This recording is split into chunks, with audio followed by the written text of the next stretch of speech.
अमेरिकी राष्ट्रपति डोनाल्ड ने चेतावनी दी है कि अगर हमास जल्द ही शांति समझौते पर तैयार नहीं होता है तो भारी खून खराबा हो सकता है। उन्होंने कहा कि अब समय बहुत कम बचा है। ट्रंप की टिप्पणी सोमवार को मिस्र के काहिरा में होने वाली शांति वार्ता के पहले आई है।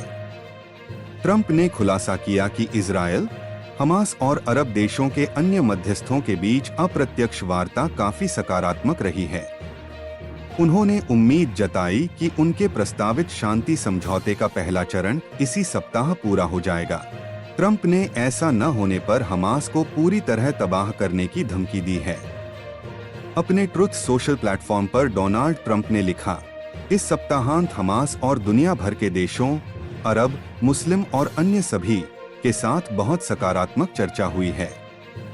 ये वार्ताएं बहुत सफल रही हैं और तेजी से आगे बढ़ रही हैं।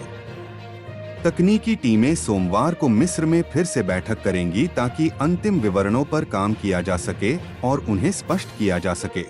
मुझे बताया गया है कि पहला चरण इसी हफ्ते पूरा हो जाना चाहिए और मैं सभी से तेजी से आगे बढ़ने के लिए कह रहा हूं।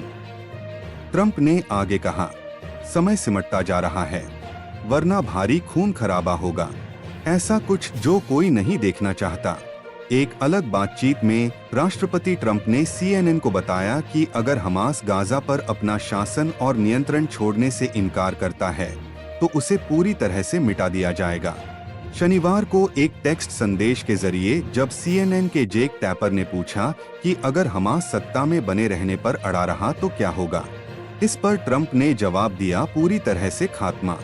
जब ट्रंप से पूछा गया कि हमास ने हथियार न छोड़ने, गाजा को फिलिस्तीनी नियंत्रण में रखने और बंधकों की रिहाई को बातचीत से जोड़ने पर जोर देकर क्या उनकी 20 सूत्रीय शांति योजना को प्रभावी ढंग से खारिज कर दिया है, तो ट्रंप ने कहा, हम पता लगा लेंगे, केवल समय ही बताएगा।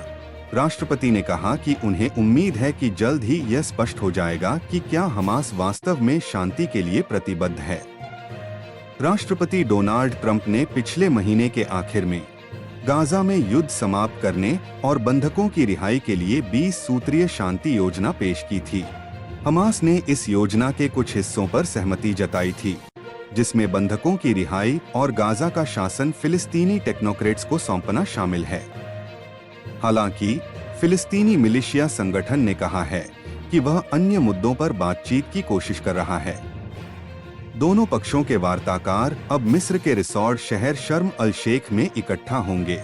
इजरायली प्रधानमंत्री बेंजामिन नेतन्याहू ने उम्मीद जताई है कि बंधकों को कुछ ही दिनों में रिहा कर दिया जाएगा।